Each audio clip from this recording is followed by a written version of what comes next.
राहुल गांधी की press conference और राहुल गांधी ने कहा कि भूख हड़ताल करने वालों से मैं मिला हूं। छात्रों की मांग पूरी तरह से जायज है। छात्रों की 3 मुख्य मांगे हैं। शिक्षा मंत्री को हटाया जाए, धर्मेंद्र प्रधान भ्रष्ट, उनका इस्तीफा होना चाहिए। तो राहुल गांधी ने आगे कहा कि छात्रों की मांगों से कोई समझौता नहीं होगा।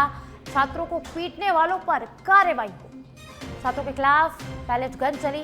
प्रधानमंत्री रात में वीडियो बना रहे हैं। तो राहुल गांधी ने आगे कहा कि पीएम मोदी सुझाव ना मांगे, माफी मांगे। सरकार का यह कदम मान्य नहीं होगा। जो दोषी है उन्हें सजा मिलनी चाहिए। इसके बाद उन्होंने आगे कहा कि सरकार संविधान पर हमला कर रही है। तो कांग्रेस नेता राहुल गांधी ने प्रेस कॉन्फ्रेंस की है। तो उन्होंने कहा कि भूख हड़ताल करने वालों से मैंने मुलाकात की है। छात्रों की मांगों से कोई समझौता नहीं होगा।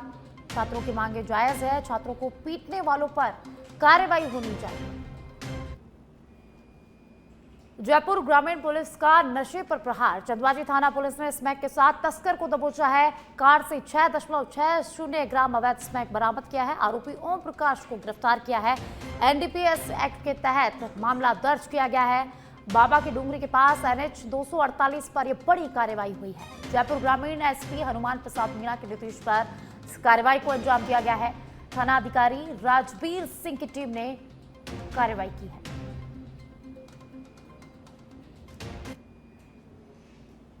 टोंक से खबर है, जहां टोंक जिले भर में सड़कों के बुरे हाल है। शहरी इलाकों में सबसे ज्यादा सड़कें टूटी हुई है। जिला मुख्यालय पर बारिश से पहले ही सड़कें क्षतिग्रस्त हो चुकी है। सभी सड़कों पर गड्ढे और पानी भरा होने से परेशानी हो रही है। यहां 5 सालों से सड़कों की मरम्मत नहीं हुई है। टूटी सड़कों को लेकर लोगों में भारी आक्रोश देखा जा रहा है। लोगों को आवागमन में यहां पर परेशानी हो रही है। शहर की civil line, Devli road, Bamor road, Mahadevali में सड़कें टूटी होने से रोजाना हादसे हो रहे हैं। शिकायतों के बाद कोई सुनने वाला नहीं है। संवाददाता समीर उप रहमान ने ग्राउंड पर लोगों से बातचीत की है।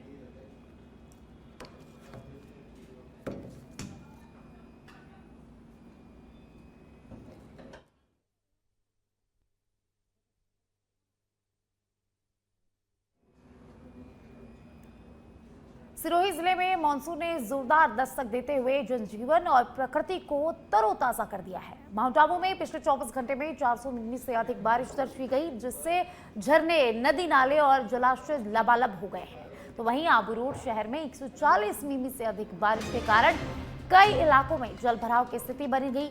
लगातार बारिश से बांधों और तालाबों में पानी की आवक बढ़ी है। समय पर हुई बारिश से किसानों के चेहरे यहां पर खिल उठे हैं, जबकि माउंट आबू पहुंचने वाले पर्यटकों ने हरियाली और झरनों के बीच मानसून का भरपूर आनंद लिया। प्रशासन ने लोगों से नदी नालों से दूर रहने की अपील की है।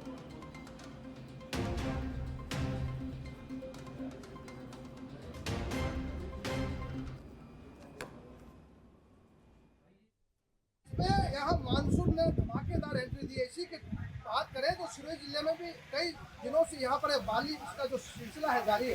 बात करें सबसे ऊंचे हिल स्टेशन माउंट आबू की, तो माउंट आबू में कल से झमाझम बारिश का दौर शुरू हो चुका है और अभी तक 24 घंटे में 400 से अधिक mm बारिश दर्ज की जा चुकी है। बात करें अबरोड की, तो यहाँ पर 140 से अधिक mm बारिश रिकॉर्ड की जा चुकी है। और अभी भी देखिए मेरे पीछे आप देख सकते हैं कि बारिश का दौर जारी है। मेरे साथ में कुछ लोग हैं, उनसे बात करने की कोशिश करूंगा। कैसी बारिश है? बारिश बहुत अच्छी हो रही है और स्लो हो रही है। अभी नदी में पानी आया नहीं है और बरसात अच्छी हो रही है, ठीक है। तो देखिए बारिश का दौर जारी है। बारिश के बीच लोग भी यहाँ पर आनंद लेते हुए नजर आ रहे हैं। मेरे साथ में कुछ लोग भी मौजूद हैं यहाँ पर। इस बारिश के बीच यहाँ पर काफी सुहाने मौसम का आनंद लेते हुए नजर आ रहे हैं। और मौसम विभाग की जो चेतावनी है, आगे भी इस तरह से बारिश की है संभावना जारी रहेगी। सहयोगी मनीष के साथ सत्यवेदनक, मगन प्रजापत, आबू रोड। नवलगढ़ के गणेशपुरा खात्यावाली ढाणी बाईपास रोड पर बड़ा हादसा टल गया है। लोहागढ़ की ओर जा रही एक क्रूजर गाड़ी पर अचानक हाई टेंशन लाइन का जर्जर पोल टूटकर गिर गया। बताया जा रहा है कि भूसे से भरे एक ट्रक में बिजली का तार फंस गया था, जिससे वह खिंचाव के कारण पोल टूटकर पीछे चल रही क्रूजर पर आ गिरा। गनीमत रही कि पोल गिरते ही बिजली लाइन ट्रिप हो गई और क्रूजर में सवार महिलाओं समेत सभी यात्री और चालक सुरक्षित बच गए। हादसे में गाड़ी क्षतिग्रस्त हुई है। सूचना पर विद्युत निगम की टीम मौके पर पहुंची और टूटे पोल को हटाकर नया पोल लगा दिया गया है। तो वहीं क्षेत्र के अन्य जर्जर पोलों को बदलने की प्रक्रिया भी शुरू कर दी गई है।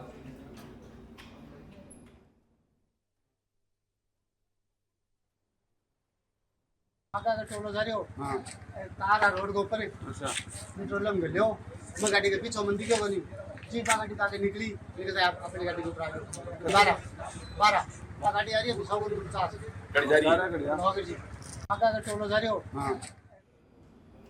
पाली के देसुरी उपखंड के रानी कैनपुरा रोड पर हुए सड़क हादसे में खौड़ स्थित महात्मा गांधी राजकीय उच्च माध्यमिक विद्यालय के प्रिंसिपल मन्ना राम मीणा की मौत हो गई है। पुलिस के अनुसार प्रिंसिपल मन्ना राम सरकारी बैठक में शामिल होकर रानी से अपने घर गिरवर लौट रहे थे और इसी दौरान रानी कैनपुरा रोड पर एक बिना नंबर के कैम्पर वाहन ने उनकी बाइक को जोरदार टक्कर मार दी। गंभीर रूप से घायल मन्ना राम मीणा को अस्पताल ले जाया गया, जहां चिकित्सकों ने उन्हें मृत घोषित कर दिया। सूचना पर रानी पुलिस मौके पर पहुंची, शव को मोर्चरी में रखवाकर जांच शुरू कर दी है।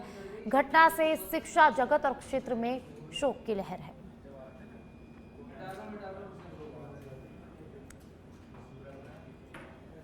झुंझुनू में राष्ट्रीय स्वयं सेवक संघ के शताब्दी वर्ष के उपलक्ष्य में एक दौड़ राष्ट्र के नाम युवा मैराथन का आयोजन किया गया। शहीद स्मारक से सेठ मोतीलाल कॉलेज स्टेडियम तक निकली मैराथन में बड़ी संख्या में युवाओं ने भाग लिया।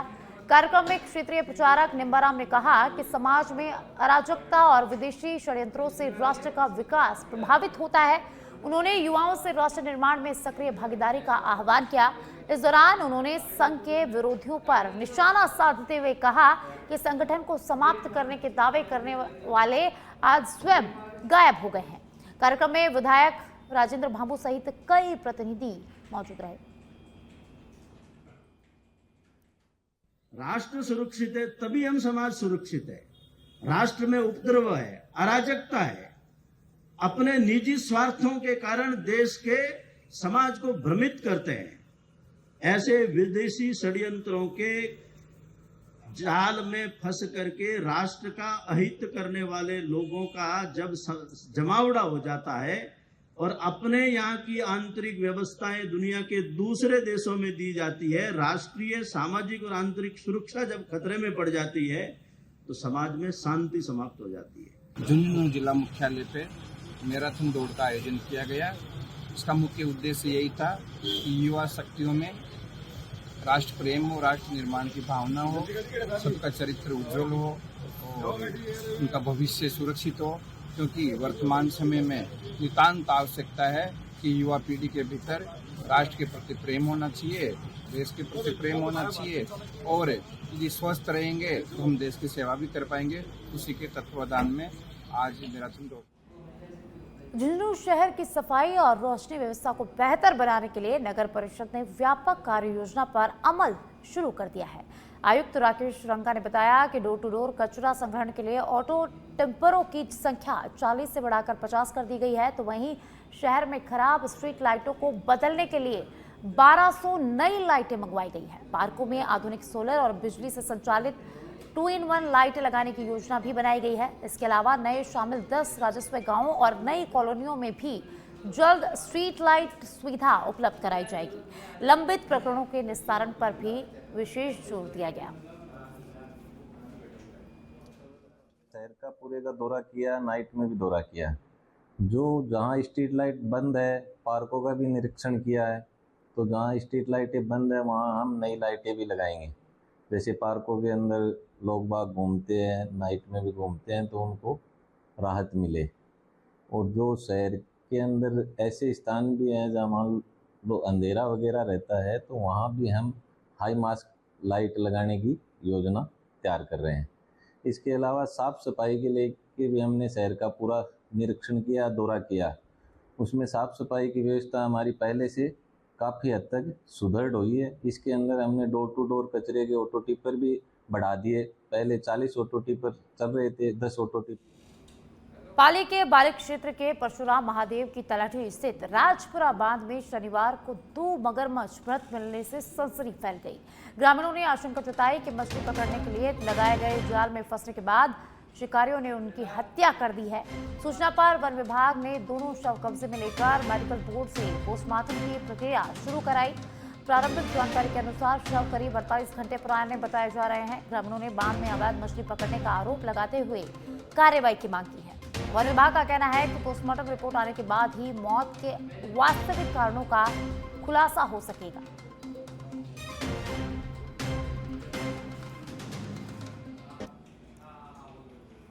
आहोर क्षेत्र के ग्राम कमला के ग्रामीणों ने एसडीएम को ज्ञापन देकर खसरा नंबर 499 की रेड जोन घोषित पहाड़ी में अवैध खनन और भारी ब्लास्टिंग पर रोक लगाने की मांग की है। ग्रामीणों ने आरोप लगाया है कि हाल ही में की ब्लास्टिंग से मकानों में दरारें आई और छतों पर पत्थर गिरे, जिससे लोगों में दहशत है। ज्ञापन में बरसाती नालों को खोलने, ओरण और चारागाह भूमि से खनन मलबा हटाने और आबादी की सुरक्षा के लिए खनन लीज निरस्त करने की मांग की गई है।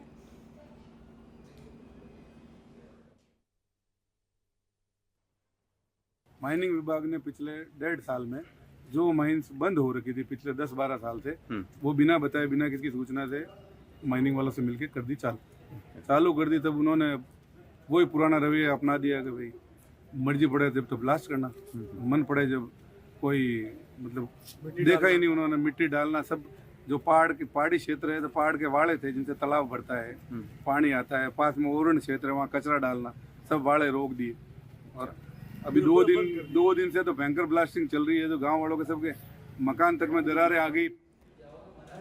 राजस्थान की महत्वाकांक्षी परवन बहुउद्देशीय सिंचाई परियोजना से बड़ी उपलब्धि हासिल की है। करीब 7,335.33 करोड़ रुपए की लागत से बन रहे परवन बांध का लगभग 95% निर्माण पूरा हो चुका है और पहली बार बांध में जलभराव शुरू हो गया है।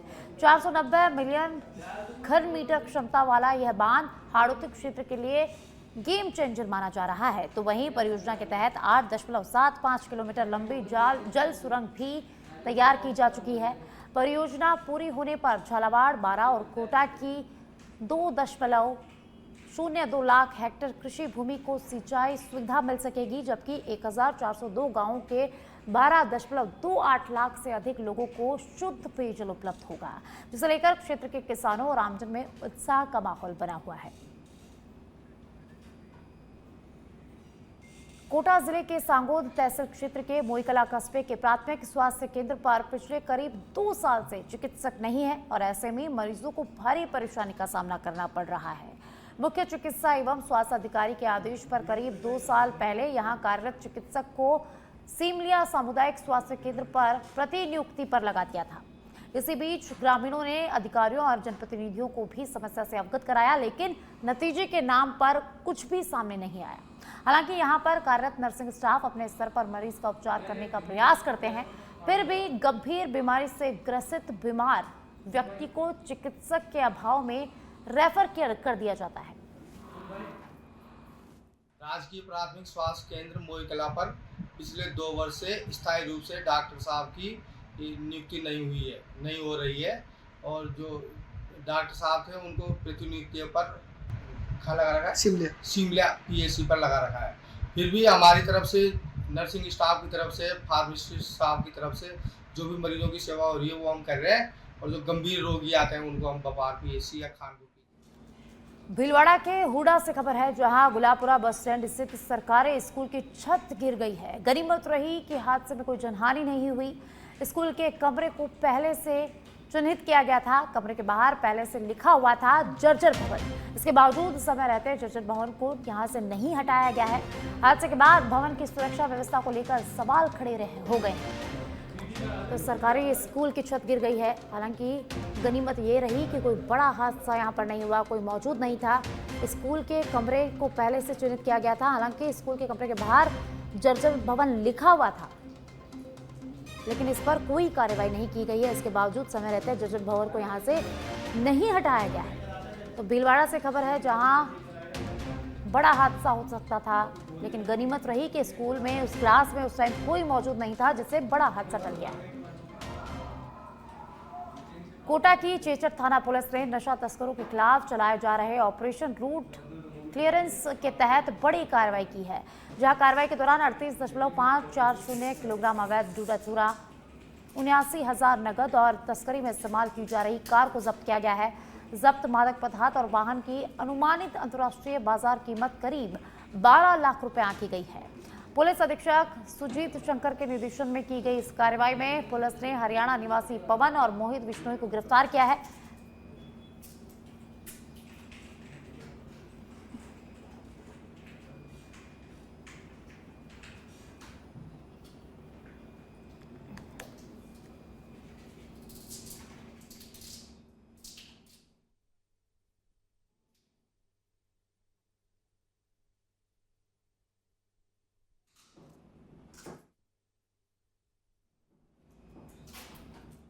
और इसी के साथ फिलहाल इस बुलेटिन में इतना ही। देखते रहिए सच पे धड़क। नमस्कार।